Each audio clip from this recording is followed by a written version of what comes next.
Bueno, quería mostrarles, ayer les dije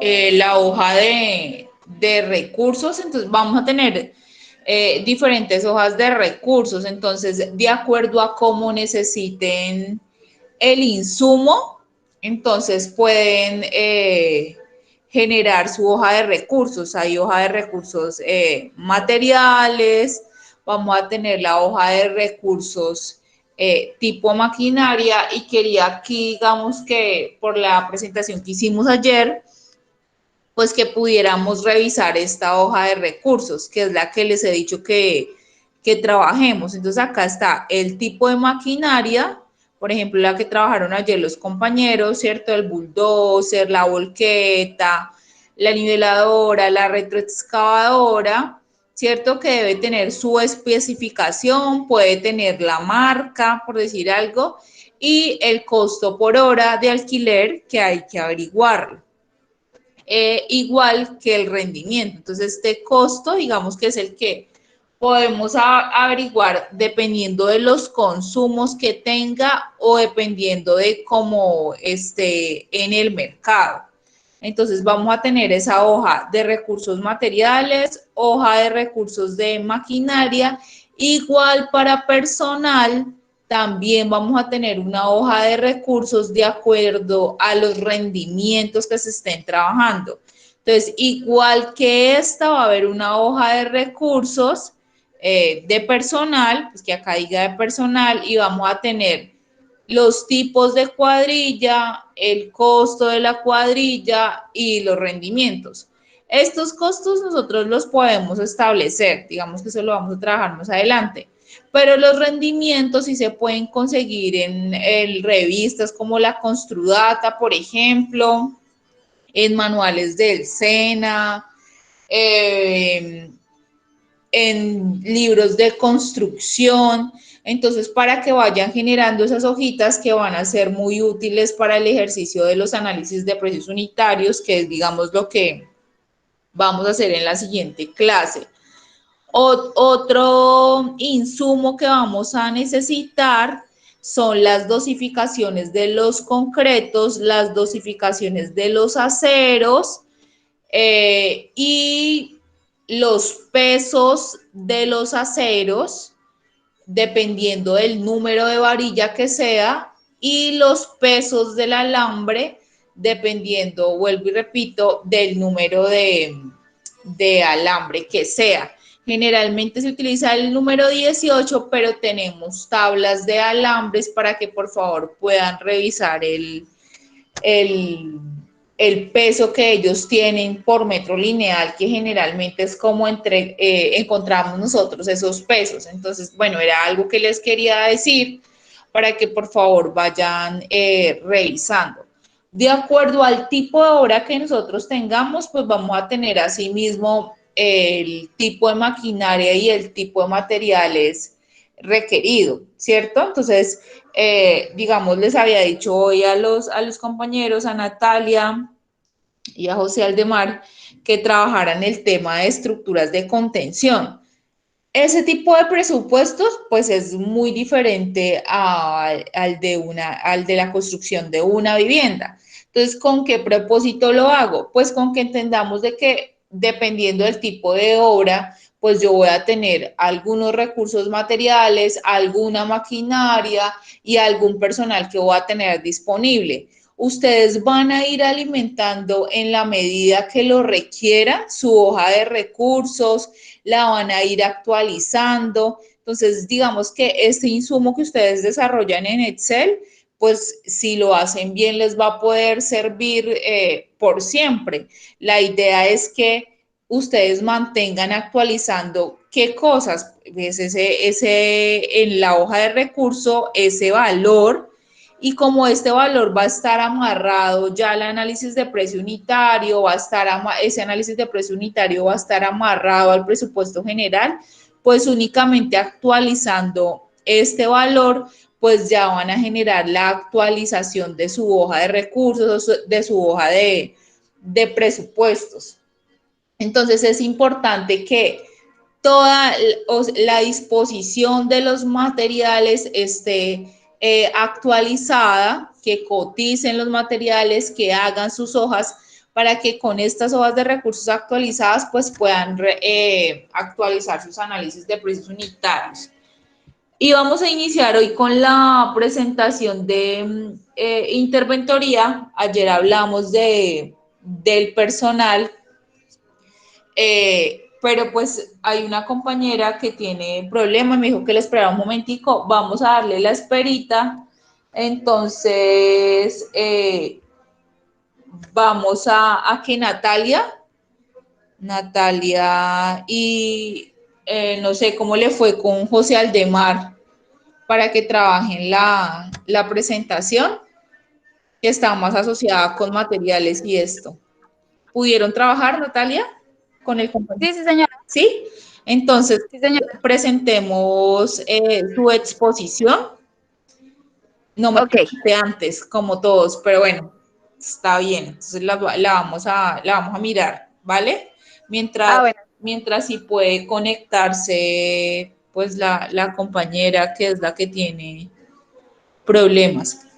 Les encargo que siempre me escriban al grupo y que me escriban el nombre, porque profesora, buenas tardes, si no me dice el compañero, pues no sé qué es la compañera, pero entonces siempre en el grupo me pueden escribir y el nombrecito, ¿vale? Listo. Bueno, señora, entonces, José Aldemar, ¿estás ahí? ¿Me escuchan? José Aldemar, sí le envié la... Sí, sí te escucho. Dale, entonces ¿presento o presentas? Presento. Dale.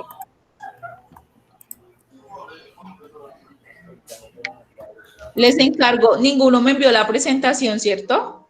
No, no, señora. Bueno, les encargo que me la envíen, porfa. Bueno, señora. Listo, gracias.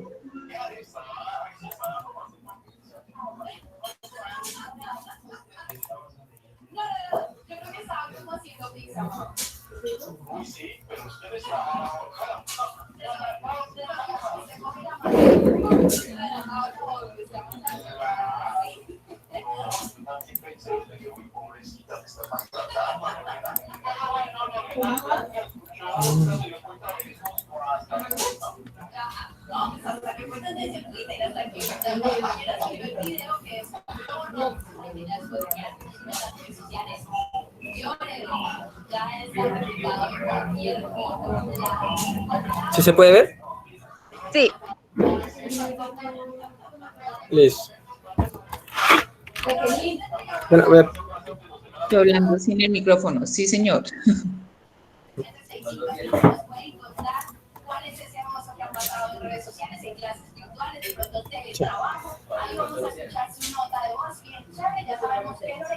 Yo escucho un televisor, pero full. Sí, se le escucha súper duro. Espera, mira, a ver qué. Te pueden ayudar en tu caso.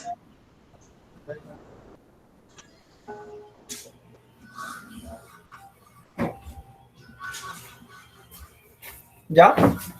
Sí. Bueno, buenas tardes. El tema que me tocó a mí y mi compañero es estructuras de contención.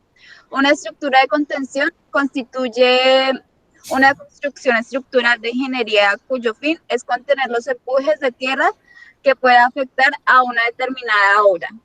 Es como darle soporte darle soporte a algún lugar, digamos que como una carretera o un camino que pueda caerse, entonces esta estructura ayuda a que eso lo soporte. Esas son las estructuras de contención. Si quieres cambiar al de mar.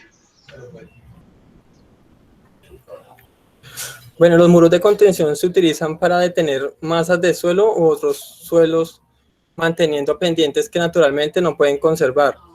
Estas condiciones se presentan cuando el ancho de una excavación, corte o terraplén están restringidos por condiciones de propiedad, utilización de la estructura o economía. Por ejemplo, en la construcción de vías férreas, de carreteras, el ancho de servidumbre de la vía. De manera similar, los muros de los sótanos de edificios Bueno, aquí básicamente se utilizan para muchas cosas, no solamente para contener tierras dentro de equipamientos, sino también para muchos tipos de vías o infraestructura en general. Bueno, las estructuras de contención están divididas en tipos y estas son estructuras de contención rígidas, estructuras de contención flexibles, suelos reforzados, estructuras ancladas y estructuras enterradas.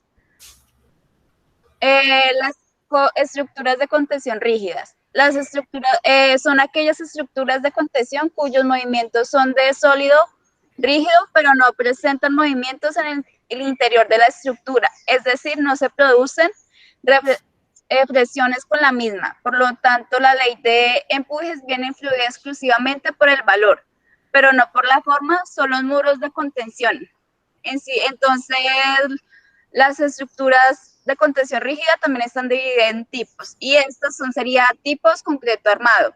La técnica constructiva de concreto armado, hormigón armado u hormigón reforzado consiste en la utilización de hormigón o concreto reforzado con barras o mallas de acero, llamadas armaduras. También se puede armar con fibras tales como fibras plásticas, fibras de vidrio, fibras de acero o combinaciones de barras de acero con fibras dependiendo de los requerimientos que se necesiten en la obra.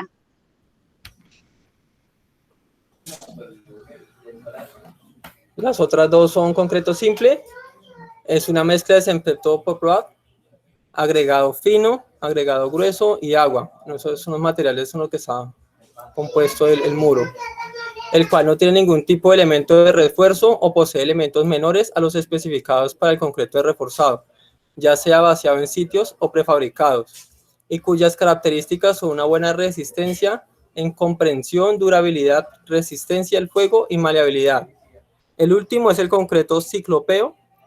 El concreto ciclópeo deriva su nombre del método de construcción antiguo llamado construcción ciclópea. Es una forma de concreto masiva en el que se colocan piedras y encima de estas se vierte concreto. Estas piedras son llamadas ciruelazo, las piedras del pudín, y tienen aproximadamente 100 libras o más de peso. Acá hay unos ejemplos de los tres tipos que estábamos hablando.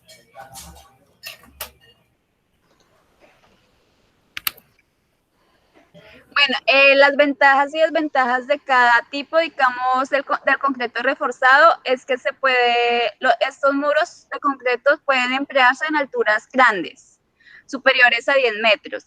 Previo a su diseño estructural y estabilidad, se utilizan métodos convencionales de construcción, en los cuales la mayoría de los maestros de construcción tienen experiencia. Una de sus desventajas es que requieren de buen piso de cimentación. Son antieconómicos en alturas muy grandes y requieren de formaletas especiales. Su poco peso los hace inefectivos en muchos casos de estabilización de deslizamientos de masas de grandes suelos. La ventaja del concreto simple es que relativamente son fáciles de construir, son simples de construir y mantener. Pueden construirse en curvas y en diferentes formas para propósitos arquitectónicos y pueden colocarse en chapes para su apariencia exterior. Una de sus desventajas, se requiere una muy buena fundición y no permite formaciones importantes. Se necesita cantidades grandes de concreto y un tiempo de curado antes de que puedan trabajar efectivamente. Generalmente son antieconómicos para alturas de más de 3 metros.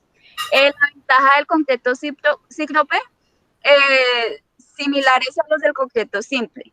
Utilizaban bloques o cantos de roca como material embebido, disminuyendo los volúmenes de concreto. Y su desventaja es que el concreto ciclopeo, cantos de roca y concreto no pueden soportar esfuerzos de flexión grandes.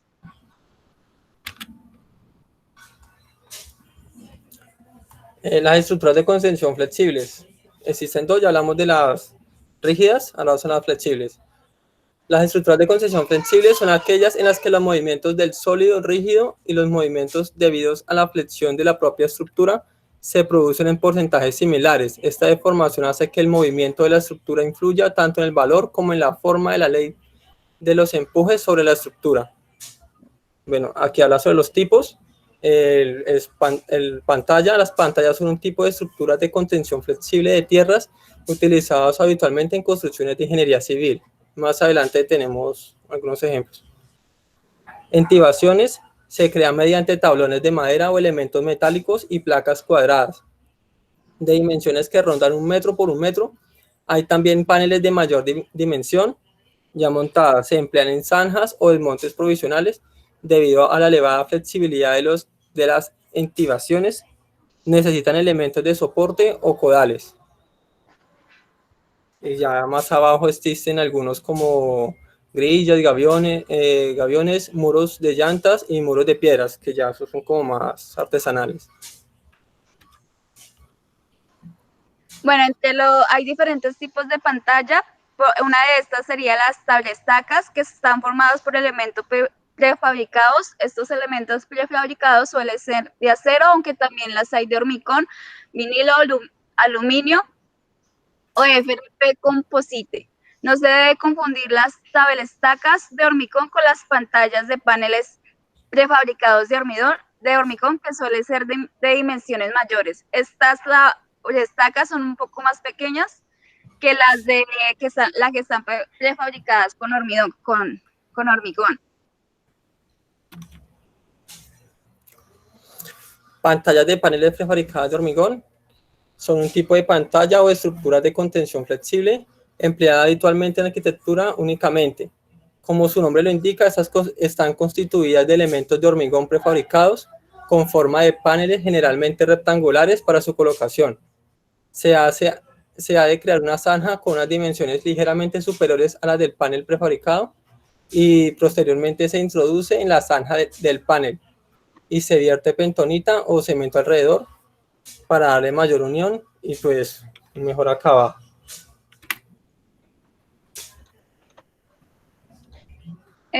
Este sería muro pantalla. Un muro pantalla o pantalla de hormigón in situ es un tipo de pantalla o estructura de contención flexible empleado habitualmente en ingeniería civil y edificación. A diferencia de las pantallas de paneles prefabricados de hormigón, este tipo de estructura se realiza en obra, es decir, en lugar de recurrir a paneles prefabricados, los elementos estructurales se realizan ahí mismo en la obra.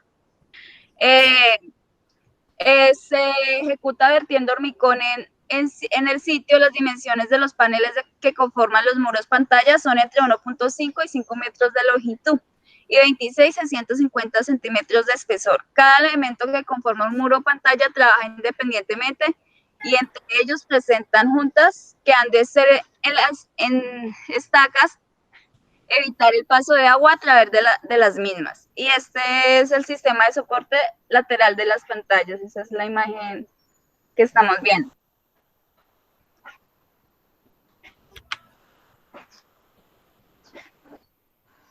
Pantallas de pilotes. Las pantallas de pilotes son un tipo de pantalla o estructura de contención flexible empleada habitualmente, sino solamente en ingeniería civil, en edificios donde el terreno es muy blando, con poca cohesión, con peligro de desmoronamiento o presenta un nivel freático alto. Se emplean sin la excavación de la zanja, es difícil, es decir, en terrenos duros. Se emplean máquinas pilateras de terrenos en roca, en zonas medianeras en las que hacerlo de otra forma pueda suponer riesgos o porque la anchura de la zanja es muy pequeña. Aquí existen algunos tipos de pilotes, pantallas de pilotes separados. Se han de emplear en terrenos cohesivos. El terreno se mantiene trabajando por efecto arco. Pantallas de pilotes tangentes.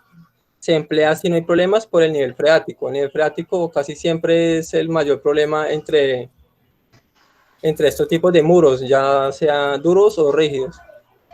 Pantallas de pilotes secantes se emplean cuando las filtraciones entre pilotes tangentes o separados pueden poner en riesgo la pantalla o los terrenos que sustentan. Era también para decir, qué pena, profesora, ¿qué significa FRP? Es un método de seguridad que fue diseñada para evitar el punto más débil de un elemento. Bueno, elementos de soporte de muro pantalla. Puntales. Son perfiles metálicos o estructuras metálicas que evitan que la pantalla presione en exceso y además puntuales y aligeradas. Los anclajes son perforaciones con un elemento metálico que trabaja a tracción que se introduce en el terreno con una determinada inclinación. Se trata de buscar terrenos más consistentes y evitar que afecte a las zonas de servicio de estructuras contiguas a la pantalla. En el extremo que queda en el interior del terreno se le inyecta una lechada y en el extremo en contacto con la pantalla se coloca una cabeza de anclaje que reparte la fuerza del tensado. Forjado. En ocasiones se sustituyen los puntales y ya descritos por el propio forjado de edificio. Para ello se utilizan banquetas provisionales que son unas terraplenes que ayudan al pasivo de la pantalla. Estas banquetas se retiran una vez construido el forjado. Y la construcción ascendente o descendente es una práctica particular de construcción. Consiste en cimentar los pilotes hasta el plano del encepado y colocar sobre ellos, todavía bajo tierra, unos elementos metálicos correspondientes con los pilares de la estructura.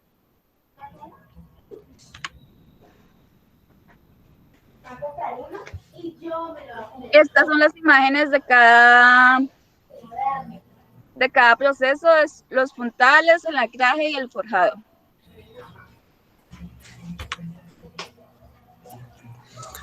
La adentivación es un tipo de estructura de contención provisional empleada habitualmente en construcción e ingeniería. Se crea mediante talones de madera o elementos metálicos y placas cuadradas de dimensiones que rondan 1 metro por 1 metro. Hay también algunos paneles de dimensiones mayores, ya esto lo hemos dicho. Estos son estructuras provisionales. Básicamente se utilizan para acabar lo que son tuberías y cuando se necesitan, pues sí, por elementos por periodos muy cortos, entonces se utilizan este tipo de adentivaciones, ya que no penetran en el terreno. Bueno, un husillo es lo que se logra ver en la imagen. Es un tipo de tornillo largo y de gran diámetro utilizado para accionar los elementos de apriete, tales como prensas o mordazas, así como para producir el desplazamiento lineal de las diferentes cargas de fresadoras y tornos.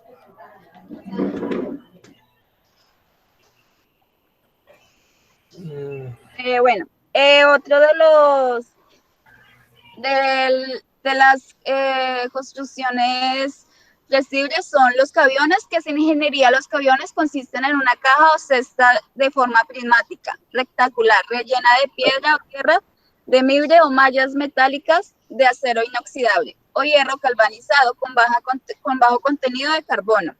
Como las operaciones del armado y relleno de piedras no requieren ninguna pericia, con los cabiones se pueden ejecutar obras que de otro mundo requerirían mucho más tiempo y operarios especializados. Las cribas son aparatos más sencillos utilizados. Se construye con una inclinación que va desde los 30 grados hasta los 45. Este tipo de criba industrial se utiliza para separar fracciones de diferentes tamaños o cuando las mayores fracciones pasan por los agujeros grandes de la criba. Los muros de llantas, donde las llantas se apilan, evitando el desplazamiento hacia la pendiente de 5 centímetros a 10 centímetros con respecto a la pila de llantas colocada debajo. Es decir, se va corriendo. El relleno interno de las llantas en su totalidad, pues básicamente es con piedras para lograr darle mayor peso. El agujero de las llantas se rellena con lo que llamamos suelo cemento, que es una mezcla de tierra y cemento, la cual evita que el agua de lluvia erosione la estructura. El muro de piedra, ese que encontramos a la derecha, es una clase de construcción de masonería que se ha utilizado durante miles de años. Los primeros muros de piedra fueron construidos por agricultores y personas primitivas amontonando piedras. Es decir, que este es el primer tipo de muro estructural.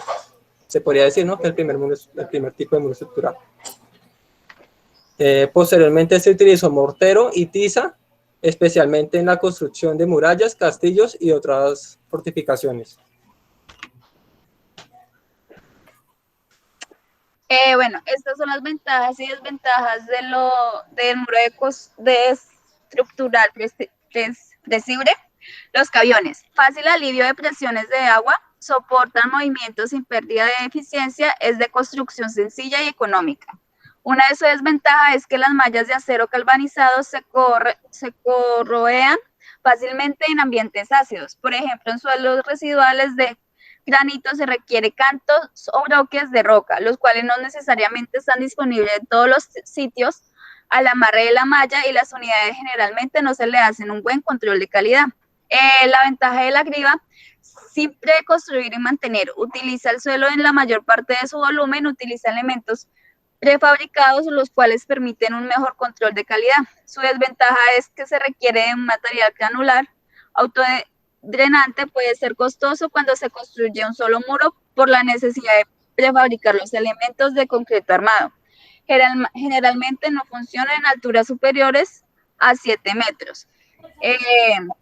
Las llantas son fáciles de construir y ayudan en el reciclaje de los elementos utilizados. Este tipo de construcción es ecológico, ya que es uno de los más utilizados para cuando se trata de un tipo de construcción de un ambiente sano. Y una de sus desventajas es que no existen procedimientos confiables de diseño y su vida útil no es conocida.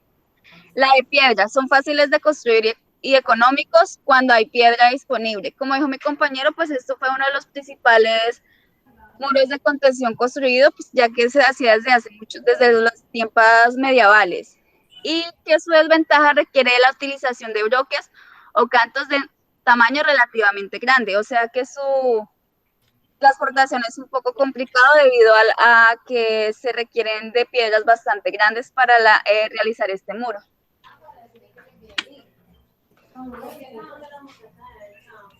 Aunque hablamos de los tipos de suelos reforzados, deben su resistencia al refuerzo y externamente actúan como estructuras masivas por gravedad. Se permite construir sobre funciones débiles. El tipo, refuerzos con tiras metálicas. Las ventajas, los refuerzos metálicos le dan rigidez al terraplén y los prefabricados en concreto en su cara de fachadas y los hacen presentables y decorativos. Existen empresas especializadas dedicadas a su construcción. Las desventajas, las zonas de refuerzo requieren protección especial contra la corrosión, se requieren características especiales en el no utilizado con los elementos de refuerzo. Algunos tipos de muros de tierra armada están cubiertos por patentes. Entonces, esta es una de las desventajas, pues que no están disponibles para todos. Refuerzo con geotextil. Son generalmente muy económicos y fáciles de construir. Las desventajas, que son muy flexibles y se deforman fácilmente. Las capas de geotextil se pueden convertir en superficies de debilidad para deslizamientos. El geotextil se descompone con la luz solar. Este geotextil pues, es bastante, se podría decir que malo, porque su durabilidad pues, es muy corta. A comparación pues con las tiras metálicas, primero.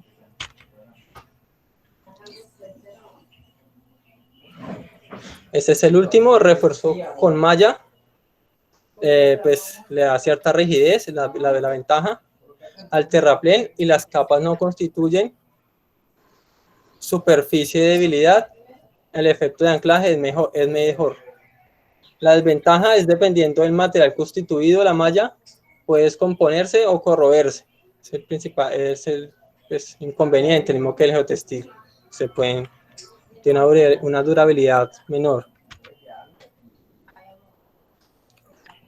Estructuras enterradas. Son estructuras esbeltas las cuales generalmente trabajan empotradas en su extremo inferior. Internamente están sometidas a esfuerzos de presión y cortante. Una de esas sería la tablestaca. Su construcción es rápida y no requiere cortes previos, son de fácil construcción junto a los cuerpos de agua o ríos. Y su desventaja sería que no se puede construir en sitios con presencia de roca o canto, su construcción es muy costosa. La de los pilotes, su ventaja es que se puede construir rápidamente. Su desventaja es que se requiere un número grande de pilotes para estabilizar un deslizamiento. Las pilas, su ventaja es que no se requiere cortar el talud antes de construirlo. Se utilizan sistemas convencionales de construcción, pueden construirse en sitios de difícil acceso, varios CAISOT pueden ser construidos simultáneamente. Y su desventaja se requiere profundizar muy por debajo del pie de la excavación. Su costo generalmente es elevado. La excavación puede requerir control de nivel freático. Debe tenerse especial cuidado en las excavaciones para evitar accidentes.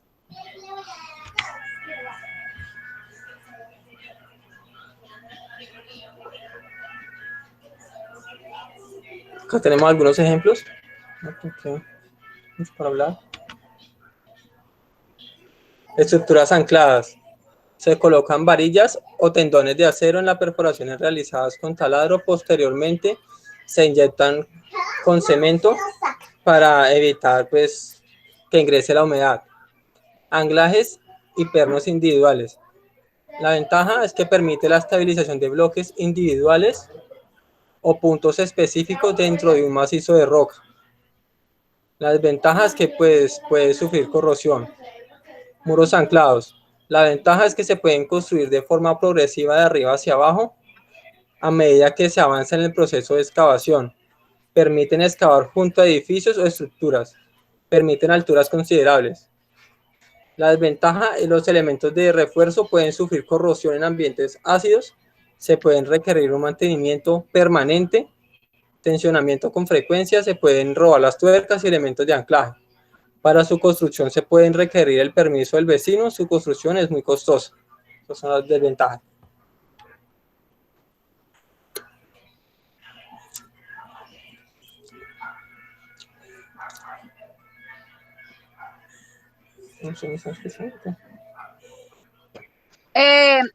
El pilotillos o tipo raíz, o también conocido como el nailing, su ventaja es que es muy eficiente como elemento de refuerzo en materiales fracturados o sueltos. Y su desventaja generalmente se requiere una cantidad grande de pilotillos para estabilizar un talud específico, lo cual los hace costosos. Ahí tenemos la imagen de cada uno de los elementos de los que acabamos de hablar.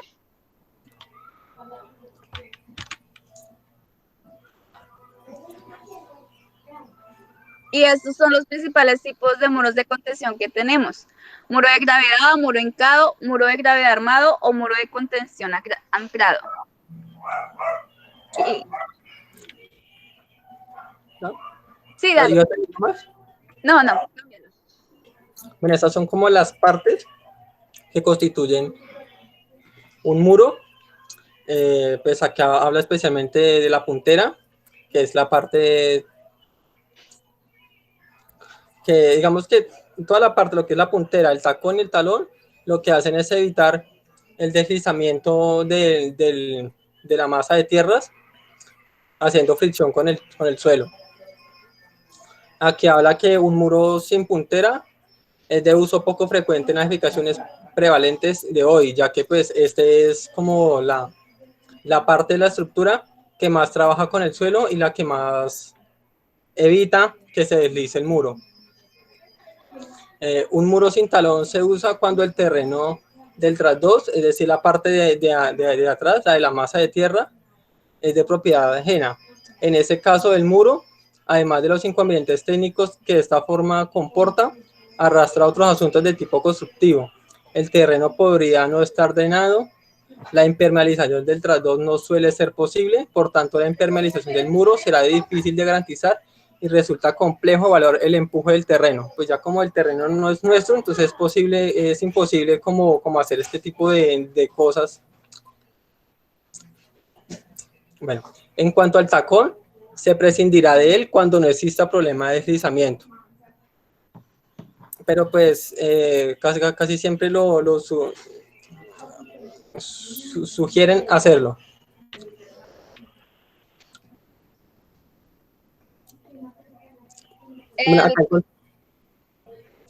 Proceso de ejecución. El replanteo, bueno, replateo, se realizará un replateo completo, puede ser horizontal o vertical, en el terreno comprobando la adecuación de las cotas previstas en el proyecto o por la necesidad de modificarlas para adaptarlas a las condiciones físicas reales.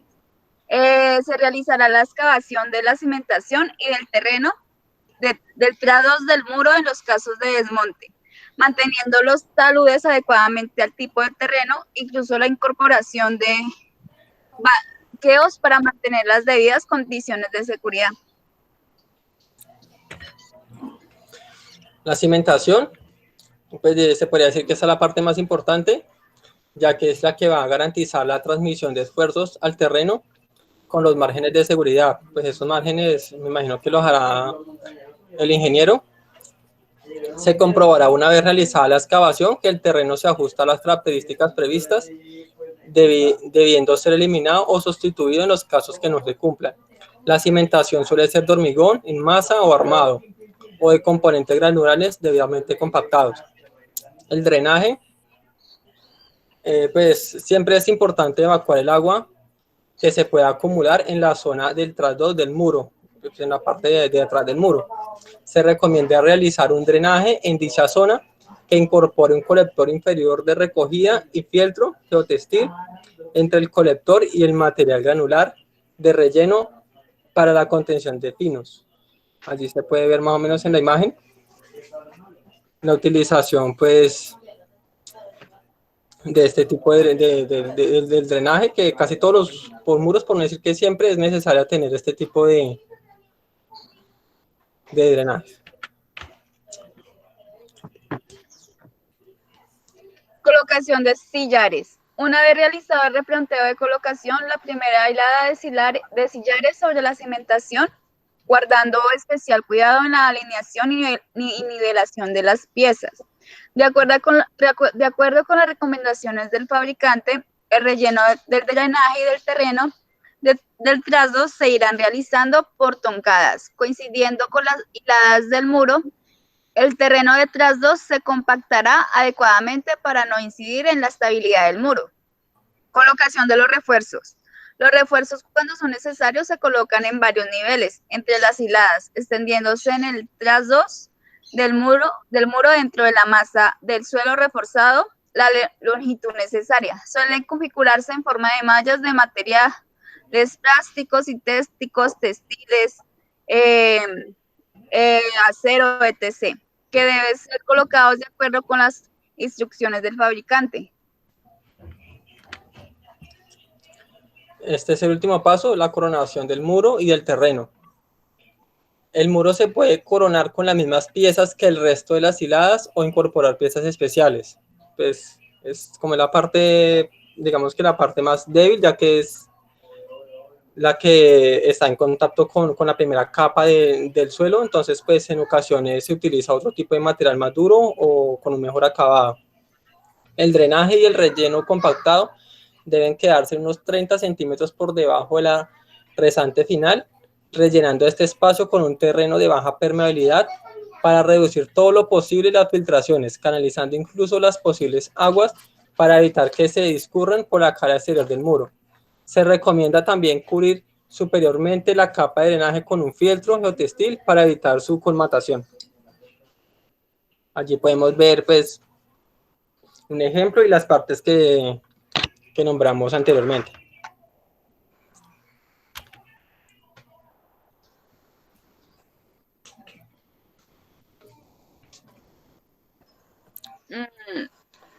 Bueno, estos son los suelos reforzados, los muros de tierra armada con masacotes de terreno octava los que se introducen armaduras metálicas con el fin de resistir los movimientos. Con ello se consiste que el material trabaje como un todo uno. La importancia de esta armadura consiste en brindarle cohesión al suelo, de modo de actuar disminuyendo el empuje de tierra que tiene que soportar el muro. La fase constructiva es muy importante, ya que se tiene que ir compactando por capas de pequeños espesor para darle una mayor resistencia al suelo. Se le suele colocar escamas planchas de piedra o hormigón sin fin estructural alguno, sino para evitar que se produzca desprendimiento. Los muros de tierra armado pueden rematarse también con bloques de hormigón, huecos rellenos de tierra y sembrados, creando muros jardinera. Un muro de suelo reforzado es un muro de tierra armada en que sustituye las armaduras metálicas por geomalla. Es una solución más barata análogamente a los muros de tierra armada. Se puede recubrir con escamas o rematarlos con muros jardinera, aunque existe otra alternativa que consiste en colocar un geotextil sobre la ladera del muro y cubrirlo de tierra y semillas. Surge así un muro vegetalizado. Muro de gravedad. Son aquellos donde su propio peso contrasta el empuje del terreno. Dadas sus grandes dimensiones, prácticamente no sufre esfuerzos flectores, por lo que no suele armarse los muros de gravedad. A su vez, pueden clasificarse en 6 tipos. Muros de hormigón en masa. Cuando es necesario, se arma el pie, punta y o talón. Muros de mampostería seca. Se construye mediante bloques de roca tallados, o pues no. Muros de escollera. Se construye mediante bloques de roca de mayor tamaño que los de mampostería. Muros de gaviones. Son muros mucho más fiables y seguros que los de escollera, ya que con eso se pueden realizar cálculos de estabilidad y una vez montados todo el muro funciona de forma monolítica. Muros prefabricados o de elementos prefabricados. Se pueden realizar mediante bloques de hormigón previamente fabricados. Muros aligerados. Aquellos en los que los bloques se aligeran, se hacen huecos por diversos motivos, entre ellos está ahorro en material y reducción de peso. Muros estructurales. Aló, Son muros de hormigón fuertemente armados, presentan ligeros movimientos de presión y dado que el cuerpo trabaja como un voladizo vertical, su espesor requerido aumenta rápidamente con el incremento de la altura del muro. Presentan un saliente a talón sobre el que apoya parte del terreno, de manera que muro y terreno trabajan en conjunto. Siempre que sea posible una extensión en el puntal o la punta con una dimensión entre 1/3 y 1/4 de ancho de la base suministra una solución más económica. Tipos distintos de muros estructurales son los muros en L, en T invertida. En algunos casos, los límites de la propiedad u otras restricciones obligan a colocar el muro en el borde delantero de la losa base, es decir, o a emitir el puntal. Es en estas ocasiones cuando se utilizan los muros en L, como se ha indicado. En ocasiones, muros estructurales verticales de gran altura presentan excesivas presiones. Para evitar este problema, surgen muros con contrafuertes, en lo que se colocan elementos estructurales. Y ya hasta ahí es nuestra presentación. Bueno, gracias, chicos. Bueno, la idea es que nosotros podamos entender lo que les estaba diciendo ahora, que vamos a tener que, dependiendo del tipo de obra que nosotros tengamos, alimentar nuestra hoja de recursos, ¿sí? Entonces, por decir algo, sí, esta sería mi hoja de recursos, ¿cierto? Y esta hoja de recursos siempre va a ir amarrada al análisis de precio unitario, ¿sí? Siempre va a estar amarrada. Entonces, en la medida que yo haga los cambios en mi hoja de recursos, pues va a cambiar el valor unitario que yo trabajo. Y siempre, pues, el presupuesto general va a estar amarrado con ese precio que está en el análisis de precio unitario. Entonces, ¿esto para qué? Pues yo voy a ir alimentando esa hoja de recursos dependiendo del tipo de obra que yo tengo. Ustedes no van a hacer solo viviendas. Y fíjense que hay unos análisis de precios unitarios que van a ser base. Sí hay materiales que ustedes van a ir trabajando permanentemente. Por ejemplo, el concreto. Cuando nosotros construimos los análisis de precios unitarios, los primeros análisis de precios unitarios que nosotros construimos son los de concreto simple, concreto reforzado, concreto ciclópeo y formaletas, ¿sí? Que son análisis de precios unitarios que van a ser bases porque los vamos a utilizar para vigas, para columnas, para losas de entrepiso, para la escalera, para los tanques. Entonces son análisis de precios unitarios que van a ser base, ¿sí? Siempre que yo estoy hablando de un presupuesto, entonces tengo que fijarme qué tipo de presupuesto voy a trabajar. Si es un presupuesto de obra, siempre voy a tener actividades, pero si es un presupuesto de consultoría, entonces voy a tener personal. ¿Cuáles son las consultorías? Las consultorías son las interventorías o los contratos de estudios y diseño. Hablábamos las primeras clases. Previo a la construcción, pues yo he tenido que desarrollar un presupuesto de estudios y diseños. ¿Sí? Entonces, ¿cómo sería el presupuesto de estudios y diseños? Por acá tengo un presupuesto de estudios y diseños. Entonces, el presupuesto de estudios y diseños generalmente, ¿qué tiene? Generalmente tiene es personal, ¿sí? El director, el diseñador arquitectónico, el especialista en estructuras, el especialista en hidráulica e hidrología, que ya los conocemos, el especialista ambiental, el diseñador de red eléctrica, ingeniero. Ese es digamos que, el fuerte de este presupuesto. Y además, pues otros costos que serían administrativos, como gastos de oficina, alquiler de equipo de oficina y ensayos, si estos no se contemplaron dentro del factor multiplicador.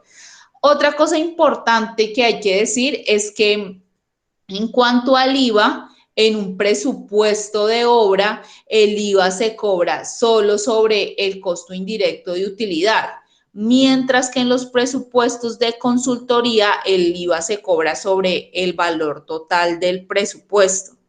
Entonces, ¿qué es lo que les quiero decir? Que tenemos diferentes tipos de presupuestos y que vamos a tener un gran listado de insumos que hay que construir y que hay que mantener actualizado.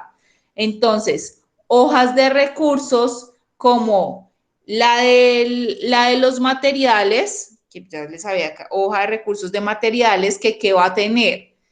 El tipo de material que yo requiero. Entonces, por ejemplo, si yo voy a hacer una estructura de contención, entonces ¿qué tipo de materiales hablaron los compañeros?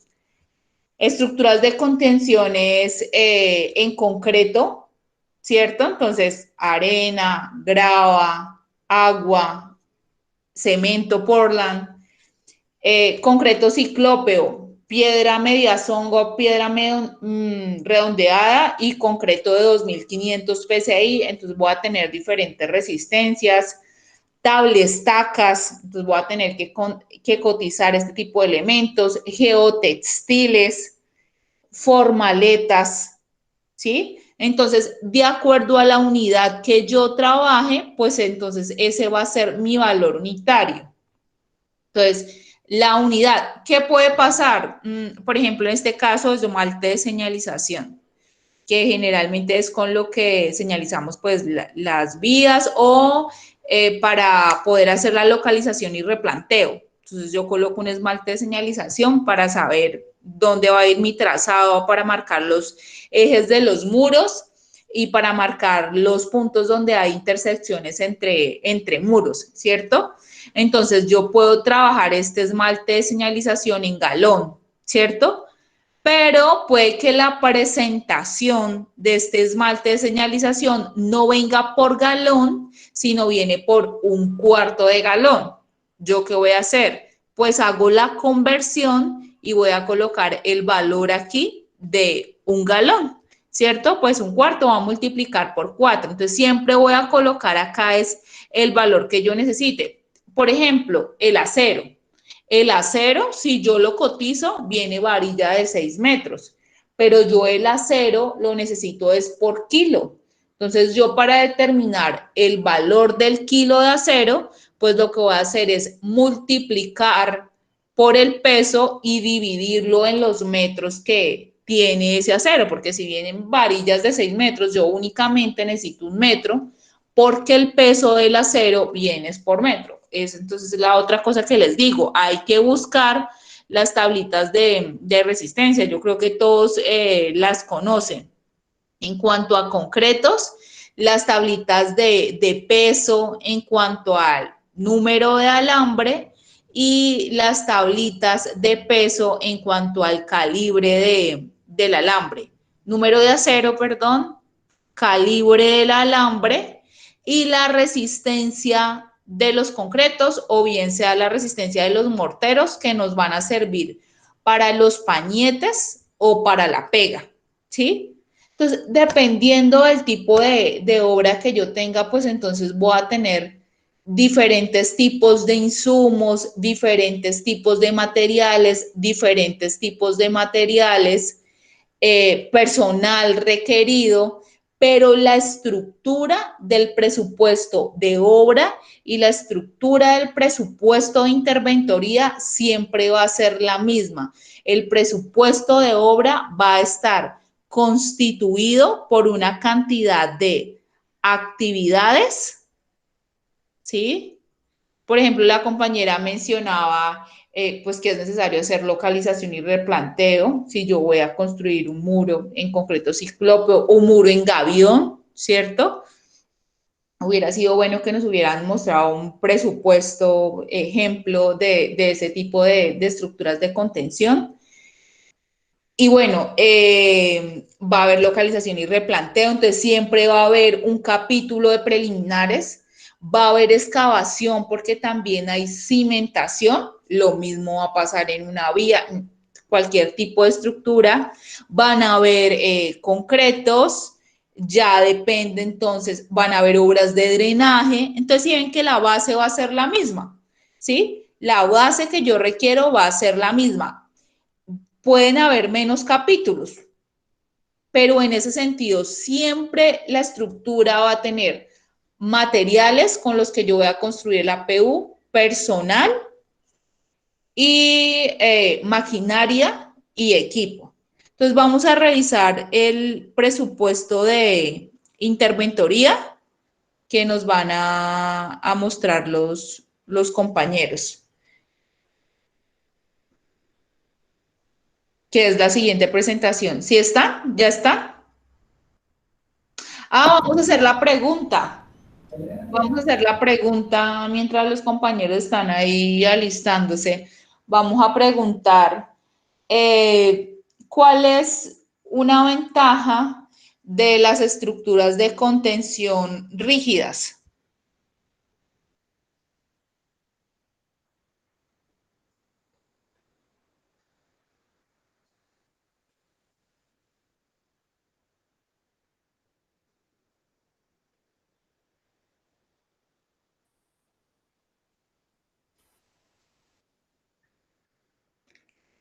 Acuérdense que si no se pierde la pregunta y es uno menos que tiene la posibilidad de contestar.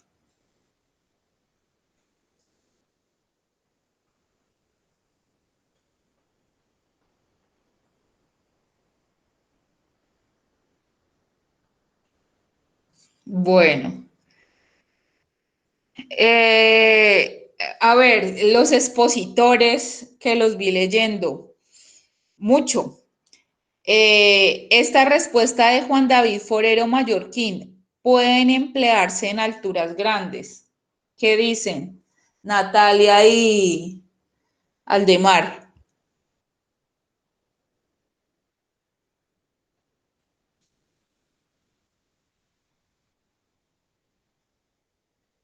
Listen to me. Pues, Sí. las rígidas se pueden emplear en altura hasta más de 10 metros. Entonces, al contrario, Juan David, las estructuras de contención rígidas no suelen emplearse en alturas grandes.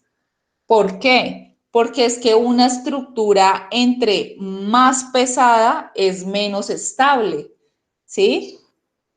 Entonces, flexible, más altas. ¿Qué características tienen estructuras de contención rígidas.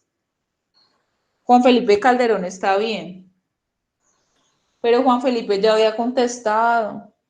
No. Profe, pues ahí en las estructuras rígidas dice que pues hay diferentes tipos, ¿no? De muros reforzados, concretos simples y concretos ciclopios. Una de las ventajas de, pues, de las estructuras rígidas dice que los muros de concreto armado pueden emplearse en alturas grandes y pues va complementado con lo que nos dijo la compañera Natalia, que eran superiores a 10 metros. Generalmente las estructuras pesadas, imagínate un muro muy pesado, un muro en piedra para una altura grande, ¿cómo lo ves?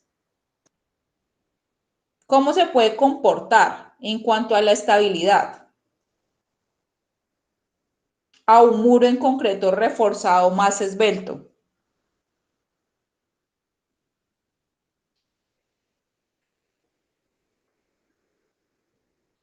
No es una ventaja. No es una ventaja el que sea una estructura de contención pesada, ¿sí? Una estructura de contención rígida, la más alta, ¿sí? Entonces, digamos que no está dentro de sus ventajas. La finalidad de los muros de contención es contrarrestar el empuje del terreno. Sí, de todos, tanto rígidos como flexibles. En ambos casos, no sería una ventaja de los rígidos. No sería una ventaja porque ambos tienen ese mismo objetivo. No sé si, profe, de pronto otra ventaja de esa puede ser que se puede construir de maneras curvas con, digamos, ya implementando, digamos, eso lo que es la parte arquitectónica, con diseño arquitectónico. ¿Quiénes? ¿Los muros rígidos? Pues dices, sí, pero como los muros rígidos, recordemos que ellos se dividen en tres, ¿no? Entonces, pues, uno puede decir alguna de las ventajas de cualquiera de los tres tipos, ¿no? Sí, Y claro. pues, lo que nos presenta, digamos, el concreto simple es que aquellos pueden construirse en curvas, ¿no? Entonces ya aquí, digamos, se amplía un poco la forma y ya uno le empieza a poner propósitos arquitectónicos. Ok, bueno, puede ser. Juan David Forero, listo. Puede ser una ventaja que tengan este tipo de muros. Entonces, a ver, Juan David Forero, bien, listo. Entonces, digamos que esa como respuesta de la ventaja. Sí, digamos que una estructura pesada, por eso es que las edificaciones. ¿Qué pasa? O más bien, ¿cuál es la característica que se tiene que aquí mencionar? Generalmente los muros rígidos tienden a ser pesados, ¿sí? Entonces, digamos que eso nos da una desventaja. Una característica que ellos mencionaban es que pues se vienen construyendo hace mucho tiempo, ¿sí? Entonces, digamos que ya la técnica está generada y no pierde, digamos que su funcionalidad. Son muros en piedra, por ejemplo, son muros rígidos, entonces son los más antiguos. Bueno, el concreto simple, acuérdense que no es reforzado, entonces fíjate que el concreto simple al no ser reforzado es más rígido y si tú lo haces muy alto también puede tender a quebrarse. Tendría que ser un muro en concreto reforzado con acero y eso sí nos daría una ventaja. Bueno, vamos a continuar y en la próxima hacemos otra pregunta. Una pregunta adicional porque ahí dice solo una. Entonces, la próxima les propongo 3 preguntas para que abarquemos esa otra pregunta que hace falta. Listo, vamos a escuchar a Juan David y a Lina. Listo. Buenas tardes, compañeros. En el momento en la proyección de la exposición, la presentación. Sí, sí la Aló. vemos. Listo. Bueno, nosotros somos pues Lina Sánchez y pues yo Juan de Romero y nos tocó pues el presupuesto de interventoría Después la siguiente, pues primero una definición, pues la interventoría se trata de un servicio profesional prestado por una empresa o un natural jurídico en el cual actúa como representante en nombre del propietario de un proyecto ante el contratista. Pues digamos es la parte así puntual digamos, cuando un propietario necesita la supervisión de que se lleve todo a tiempo, pues con un control de obra. Dicha persona pues también ejerce actividades de control y vigilancia sobre el avance del proyecto. Por último, garantiza que se cumpla lo contemplado dentro del contrato y pues para así lograr los términos de cumplimiento y calidad. Entonces los objetivos de la interventoría son cumplir en su totalidad el presupuesto y tiempo de inversión previstos en el contrato, seguimiento y cumplimiento de las obligaciones a cargo del contratista, suscripción del acta de iniciación del contrato de formalización e inicio de las labores, presentación escrita de las observaciones o recomendaciones oportunas, vigilar el cumplimiento de los plazos contractuales y la vigencia en el contrato y los amparos de garantía única. Otros objetivos son también supervisar la ejecución de recursos entregados por la entidad o el contratista, elaborar el proyecto de la liquidación definitiva y de la terminación del contrato dentro de los plazos establecidos, avisar oportunamente en las áreas correspondientes sobre los retrasos e incumplimientos de las obligaciones, supervisación regular y constante siguiendo los lineamientos junto al contratista. Entonces, pues las funciones del interventor pues se dividen en varias. La primera es la técnica, que es, digamos, conocer los pliegos de condiciones en el contrato y motivo de la interventoría, las normativas existentes y externas a la entidad de la contratación. Pues, digamos, dentro de esto, pues es el pliego de condiciones que puede ser toda la parte de normativa de ciudad, digamos, de parte de los licenciamientos constructivos y todo lo que tiene que tener al momento. Verificación y exigencia del cumplimiento de las licencias de construcción, solicitar al contratista la presentación de un informe de iniciación en donde se presente de forma detallada pues, el cronograma de trabajo. Comprobar que el contratista cueste con los recursos humanos, técnicos y financieros requeridos ante la iniciación del mismo y la correcta utilización de los recursos durante la fase de ejecución.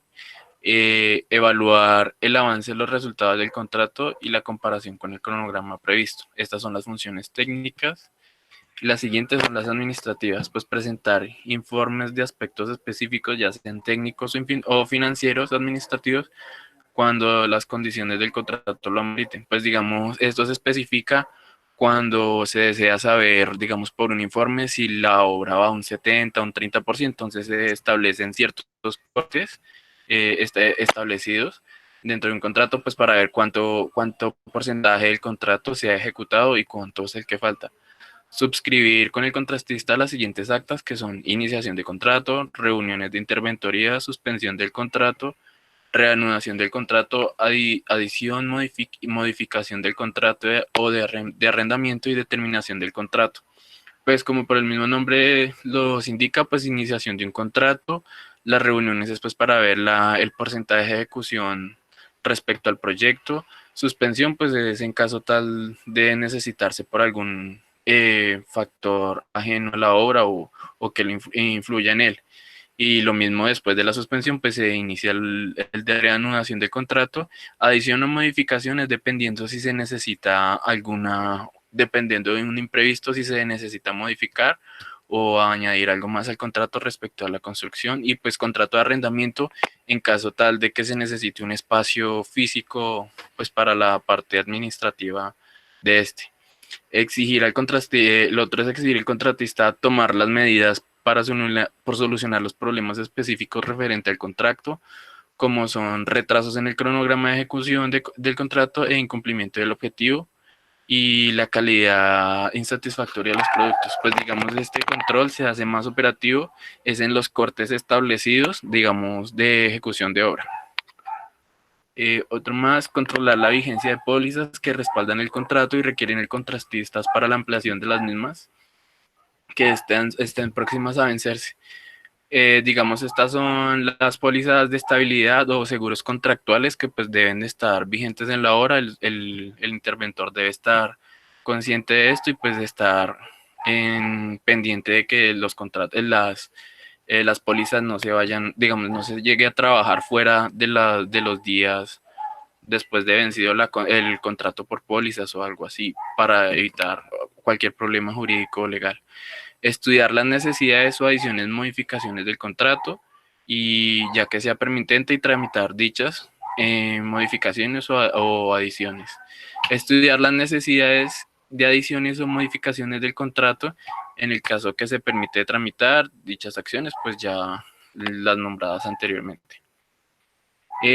Otro punto desde las funciones son las contables, pues que es aprobar o rechazar las órdenes de pago presentadas por el contratista y dar trámite dentro de la entidad en caso de ser aprobadas.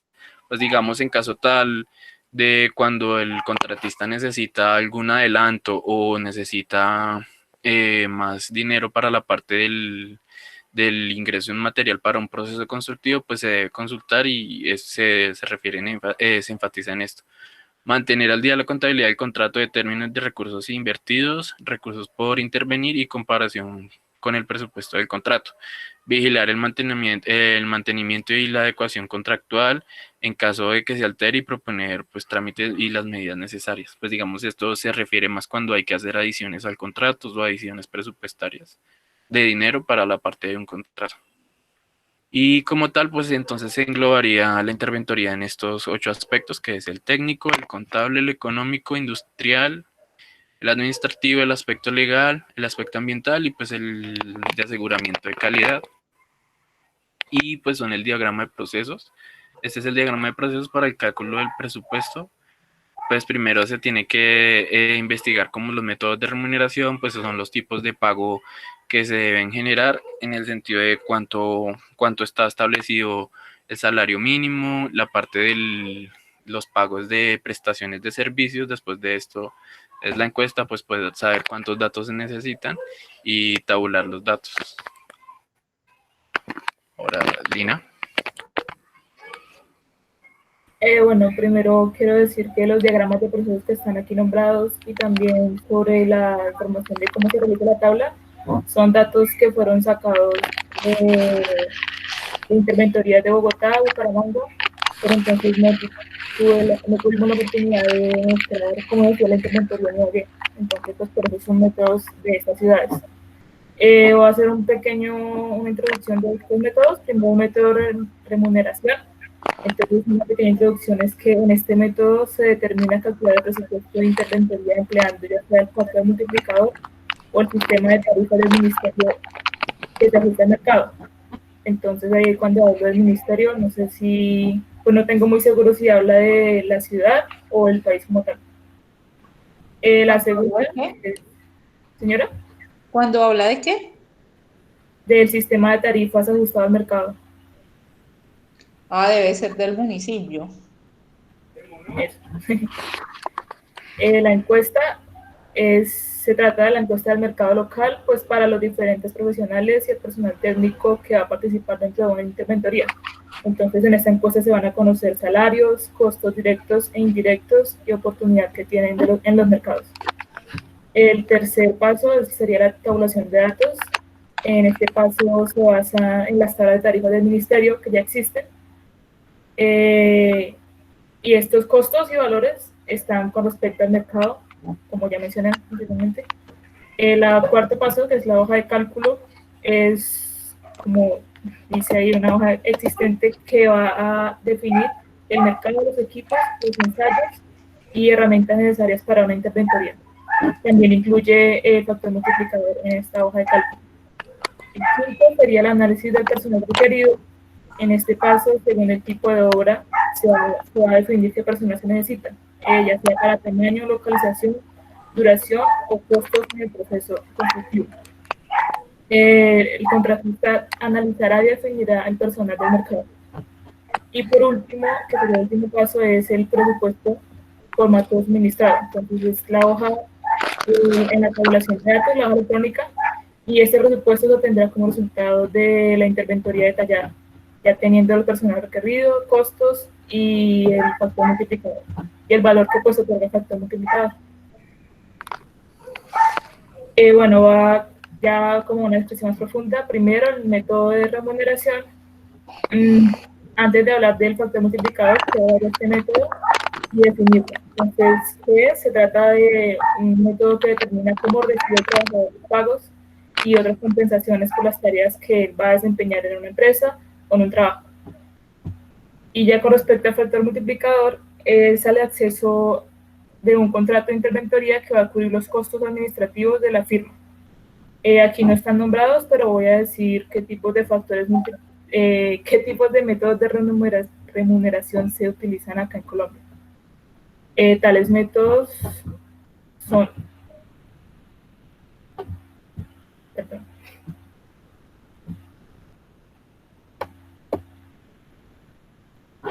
Tales métodos van a, pues no va a decir el nombre específico, sino cómo van a utilizar, cómo van a ser utilizados. Está en el aspecto materiales, de las normas técnicas, las especificaciones, los medios físicos de obra, y pues por último, que es el elemento más utilizado, va a ser el factor multiplicador.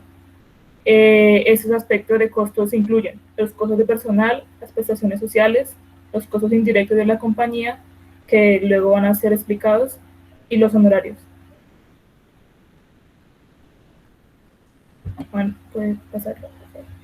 Listo. Esta es como una explicación breve de cómo se utiliza el factor multiplicador en un presupuesto. Entonces, se conforma de 3 sumas principales. La primera suma va a ser de los costos directos de personal más los costos directos de. Estos están pues descritos a la parte derecha de la presentación. Los costos directos A es la sumatoria del valor parcial de los costos de personal multiplicado por el factor multiplicador.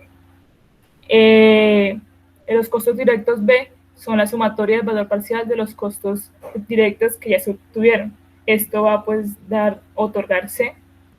Y la última suma es que ustedes pueden ver un porcentaje, ese porcentaje que se está utilizando actualmente en Colombia del IVA con respecto al pago de los trabajadores que se van a contratar. Estas sumas pues van a brindar el costo total del presupuesto.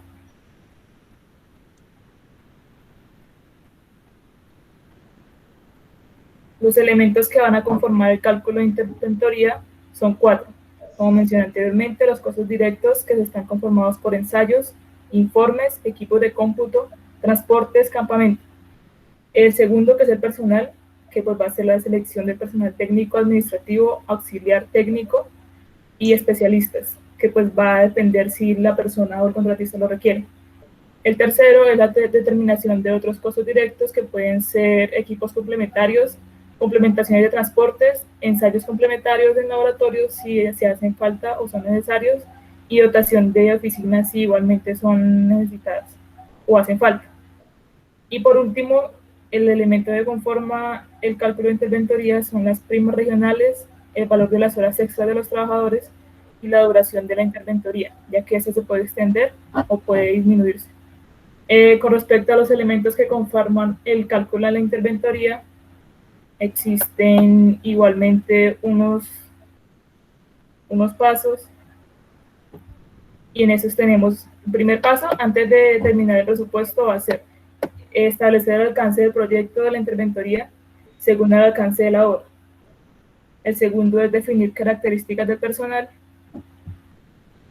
El tercero se trata de calcular los costos, y calcular los costos antes de calcular los costos unitarios completos, se pueden calcular primero el costo del personal y el costo de la utilización de laboratorios administrativos como otro costo. Pues, se parten individualmente y luego se suman completos para tener una mejor visión de cuánto sería el costo general. Esta es una tabla que tiene como un ejemplo en donde habla qué tipo de costo directo estamos hablando. En ellos están los personales, especialistas, y cada ítem, ya sea personal o especialista, va a tener una condicional, una dedicación. La dedicación es si la persona va a trabajar de qué tiempo a qué tiempo y si va a, digamos, cuántas horas va a utilizar el día. para dedicar a la obra. Ya. Estos son los otros costos, que varían otros costos directos y únicamente otros costos. Entre los otros costos están los vehículos, el equipo de topografía, o bueno, equipo general de construcciones, ensayos de laboratorios. Y los otros costos se encuentran en más transportes, oficinas y dotaciones de campamentos. Por último, pues tenemos que es necesario definir cuánto va a ser, cuál es el tiempo de la duración de la interventoría, y las primas, horas extras con respecto a los trabajadores. Esto es un análisis del personal que se requiere, pues realmente la tabla que está a la izquierda es el personal que se ha requerido más en las últimas interventorías realizadas por la Alcaldía Mayor de Bogotá, y que yo creo son de ayuda para entender más qué personal técnico y profesional es más necesitado. Y a la tabla derecha se pueden ver el sueldo máximo mensual de las personas que son nombradas allí.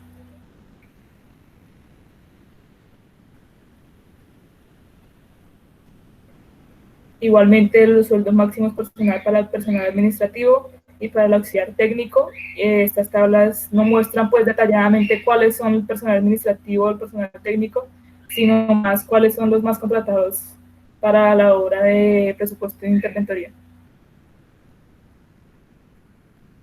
Y esto ya es como una tabla general de cómo se realiza y cómo se organiza el presupuesto de interventoría. Podemos ver los costos directos, podemos ver que nombra el personal administrativo, el técnico, el auxiliar, los especialistas, el sueldo y el jornal personal, la prima regional que se les otorga, la dedicación de tales personas, los meses a trabajar y el valor parcial, que va a ser el resultado de pues, la suma de estos 4 ítems que ya nombré.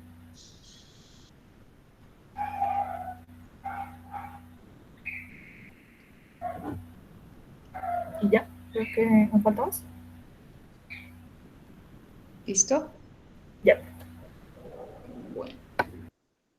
Bueno, entonces vamos a hacer las preguntas antes de que se nos olvide.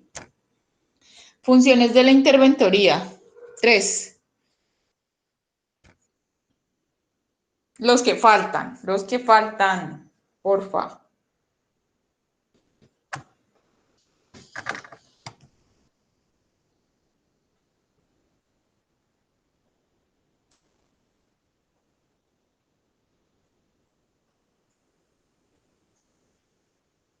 Tres funciones de la interventoría.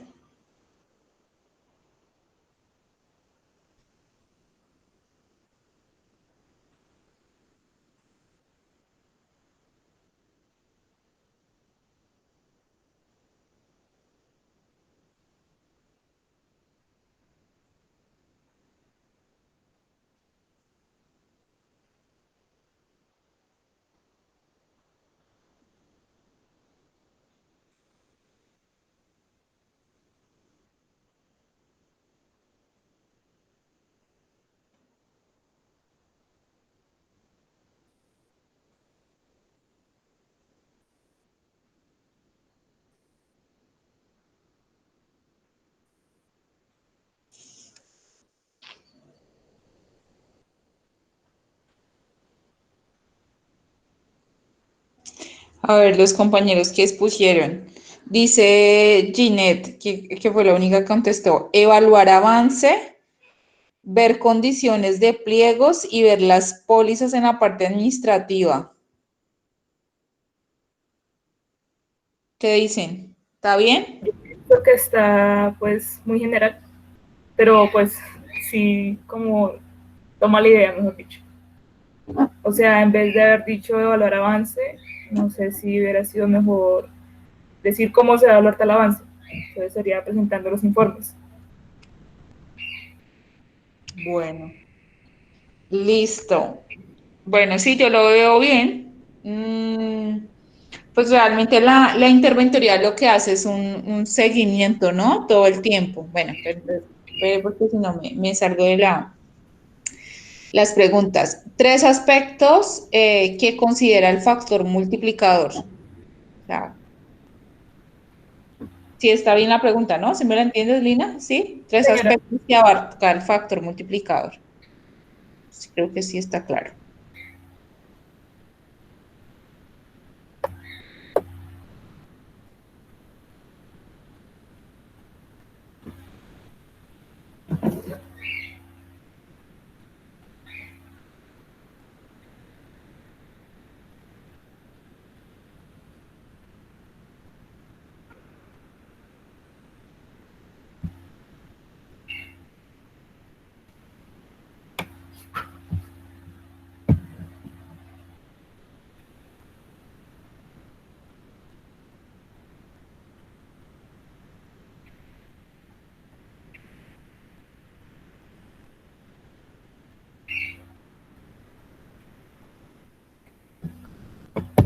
Se acabó el tiempo. Perdimos una pregunta. Y la última pregunta que les iba a hacer. eh, un ítem que abarque el presupuesto general de interventoría. Uno de los ítems. Súper fácil.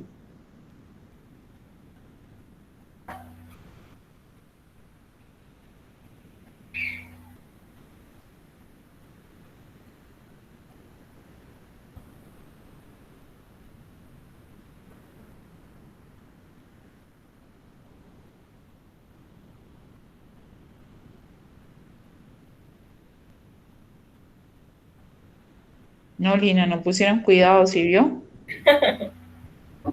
Nadie nos contesta.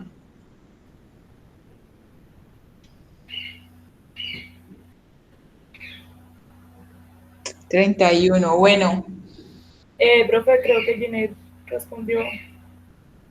¿sí contestó alguien? Sí, Ginette, Alexa. Administrativo, contable y ambiental. Pues digamos que hace seguimiento a esos aspectos, pero no es como tal un ítem del presupuesto general. Sí hace seguimiento administrativo, contable y ambiental, o sea, pero no es que sea uno de los ítems. Les voy a mostrar un presupuesto de interventoría. Voy a volver acá con él. Entonces, digamos que como ellos lo definieron, está bien. El presupuesto de interventoría hace seguimiento a la ejecución del proyecto. Hace seguimiento en cuanto a la ejecución física, financiera, ambiental, en cuanto a permisos, en cuanto a los aspectos legales, hace seguimiento de toda la obra. ¿Qué ítems tiene? Personal, por ejemplo, personal profesional.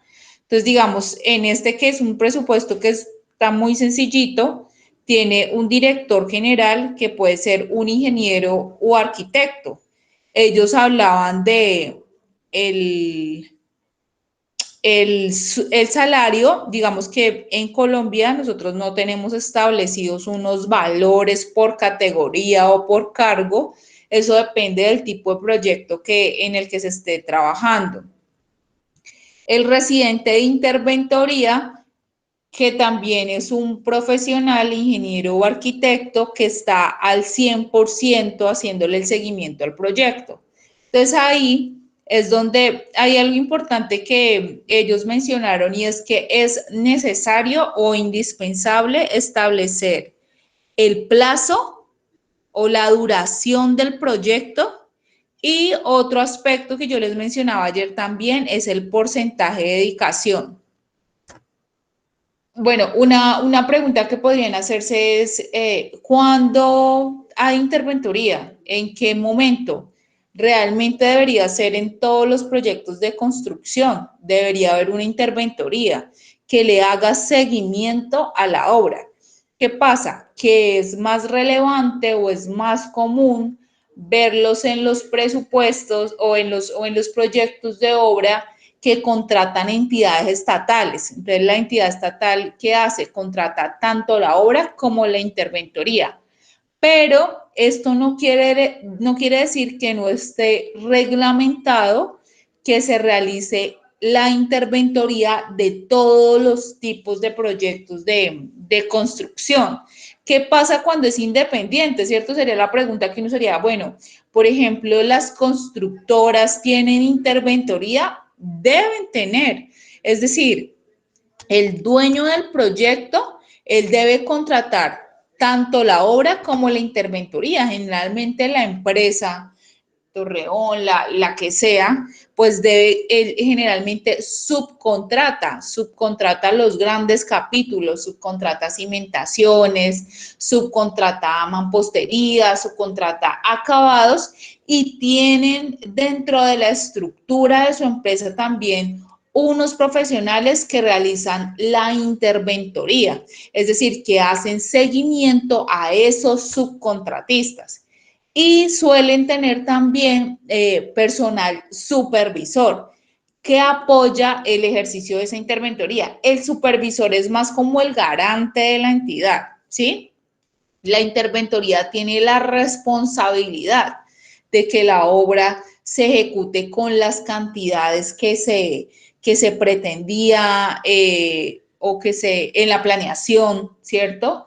La interventoría es la que realiza que se ejecute la actividad con el procedimiento que debe ser. Por ejemplo, que si yo estoy haciendo un concreto, pues el concreto dure con su formaleta por lo menos un día, que durante una semana se realice el curado del concreto, que se aplique agua, que las resistencias sean las convenientes. Entonces, por eso, adicional al personal, ¿sí?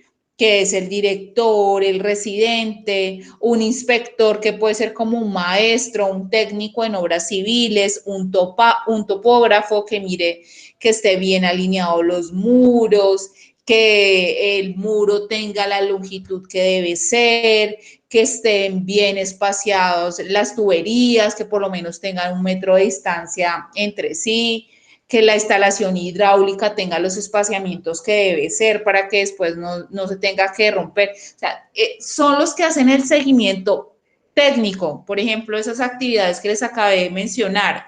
Financiero, que yo pague lo que debe ser por cada una de las actividades. Legal, que se haya suscrito el acta de inicio, que se lleve, que se haga el pago, por ejemplo, de prestaciones sociales de todo el personal que tiene el contratista en la obra, que a nadie se le esté dejando de pagar su salud, su pensión, sus riesgos. Entonces ellos realizan ese seguimiento que es más administrativo. Esas son las actividades que hacen la interventoría. Entonces la interventoría siempre debe estar en un proyecto de construcción. Y entonces hay garantía de que la obra se esté ejecutando bien, de la manera pertinente, ¿de acuerdo? Pero pues adicional a eso, para ellos poder hacer un buen ejercicio, pues van a necesitar en muchas ocasiones desarrollar algunos ensayos. Por ejemplo, este no tiene porque estos son parques biosaludables, pues entonces pues los parques biosaludables no tienen nada como estructural, ¿no? Pero si fuera una vivienda, pues entonces hay que hacer ensayos de resistencia al concreto. Si alcanzó la resistencia de 3000 o debe estar por encima. Esa resistencia, 3100, 3200, entre más días, pues más resistencia puede llegar a tener. Ensayo de plasticidad del concreto. Ensayos de suelos a las profundidades correspondientes, ensayos de rigidez, de estabilidad, CBRs, ensayos en la tubería de las presiones, por ejemplo. Ese tipo de ensayos debe realizarlo la interventoría, entonces debe estar dentro de su presupuesto.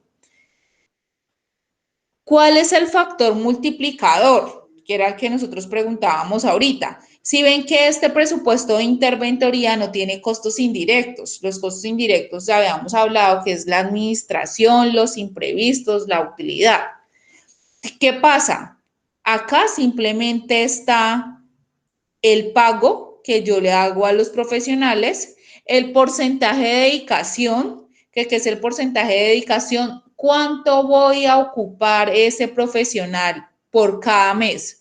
Entonces el director va a estar únicamente el 40%. El director generalmente es una persona que tiene mucha experiencia y que resulta importante cuando yo tengo que tomar decisiones en mi proyecto, cuando de pronto hay inconvenientes, él por la experiencia que tiene es capaz de direccionar el proyecto, gerenciar el proyecto. Entonces atiende reuniones y la toma de decisiones. El residente debe estar todo el tiempo porque es quien realiza el seguimiento a la obra. El inspector, que es el maestro, también, digamos que es el que marca la línea a la cuadrilla, es decir, al oficial y al ayudante. Entonces también debe estar al 100%.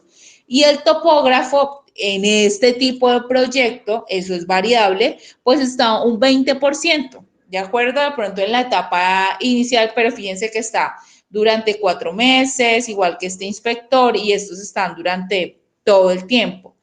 ¿Qué es el factor multiplicador? Pues yo acá, fíjense que acá está este factor multiplicador multiplicando este costo, que este sería el costo directo para este presupuesto de interventoría, y el factor multiplicador, entonces lo que hace es el pago de la prima de este personal, de las cesantías, lo que nosotros llamamos el factor prestacional, salud, pensión, riesgos, y además incluye algunos gastos como arriendo de oficinas, servicios públicos, lo que nosotros llamamos un costo de administración. Entonces, en este caso se contempla o se llama factor multiplicador, que nosotros llamamos gastos de administración, ¿cierto? Ellos lo llaman el factor multiplicador y además incluyen pues este factor prestacional, ¿sí? Entonces nosotros multiplicamos ese valor directo por ese factor multiplicador que considera el factor prestacional, los gastos administrativos, la utilidad de la interventoría. Y ya, pues esto va a tener un IVA que va a ser, pues en este caso, el 19% sobre el valor total.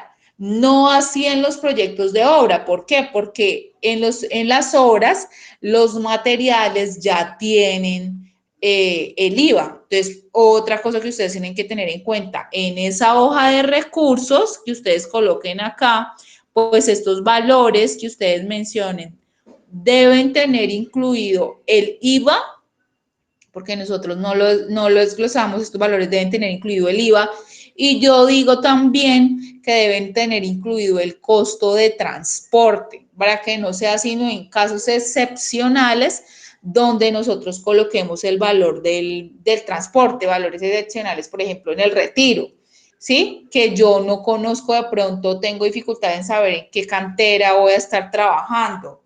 El cargue de material también puede tener transporte aparte, pero lo ideal es que el análisis de precio unitario no cargue todo el tiempo un factor de transporte, sino que lo incluya este material. Eso para que lo tengan en cuenta. Entonces, ese es el presupuesto de interventoría. Ven que es muy diferente el presupuesto de interventoría al presupuesto de obra. Los ítems son muy diferentes y tienen consideraciones diferentes.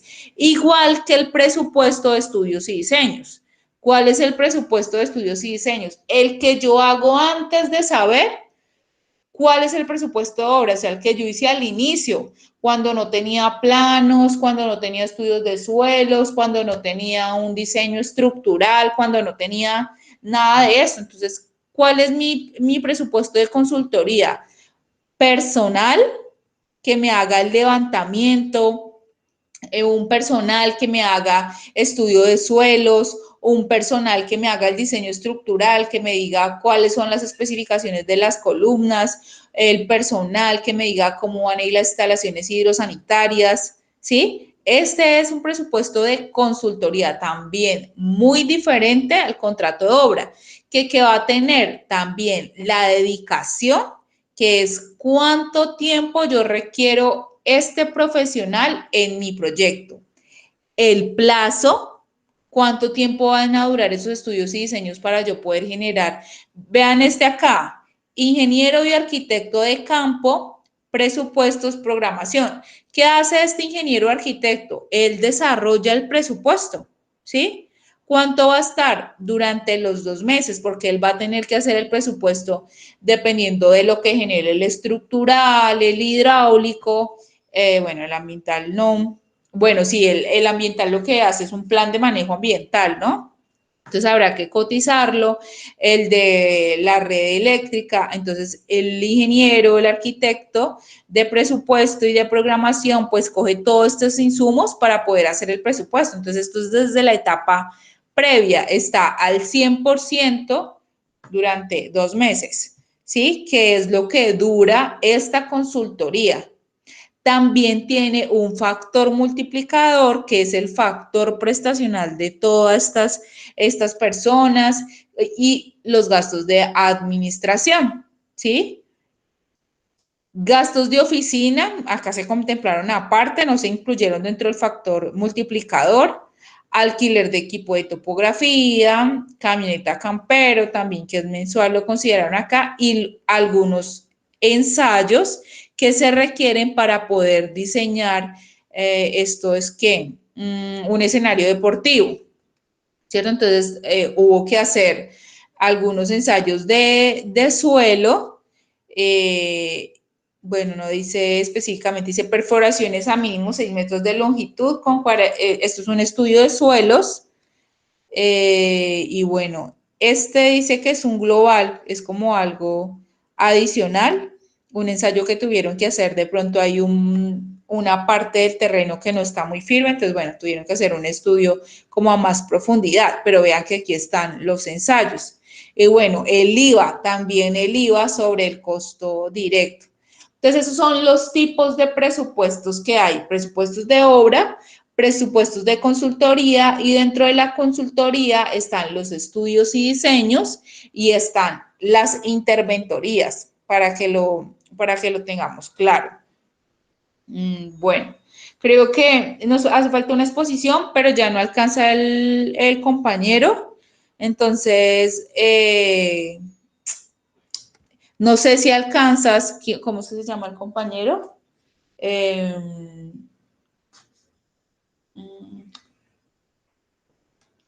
Compañero. Hola, profe. Hola, ¿alcanzas a exponer? Profe, yo voy manejando. Sí, sí, yo creo que sí, pues sí, o si la podemos dejar para la otra clase, pues mucho mejor. Veo muy difícil que manejando puedas exponer. No, pues estoy viajando, me tocaría parar, pero pues estoy acá colgado de la clase desde que empezó la clase, profe. Bueno. Ok. Bueno, tenemos la revisión pendiente y tenemos tu exposición pendiente. ¿Cómo van con esas revisiones? Con esos avances. Profe, yo tenía de pronto una pregunta. Señora. Por ejemplo, en una construcción pequeña, así sea de pronto en el patio, el solar de una casa, se quiera construir de pronto unos apartamentos, o sea, no está en la fachada, sino en la parte posterior, se necesita permiso de curaduría, planos firmados, de arquitecto profesional para esta obra. Siempre que hagas una intervención tienes que pedir permisos, pero ese es el tema del compañero. Él te aclara esa duda la próxima clase. Ah, ok, profe. Gracias. Pues nos vemos el próximo lunes, ¿de acuerdo? Me envían los grupos que están trabajando el proyecto para asignarles la hora, porfa. Listo, profe. Listo, chicos. Nos vemos el lunes. Muchas gracias, ingeniera. A ustedes.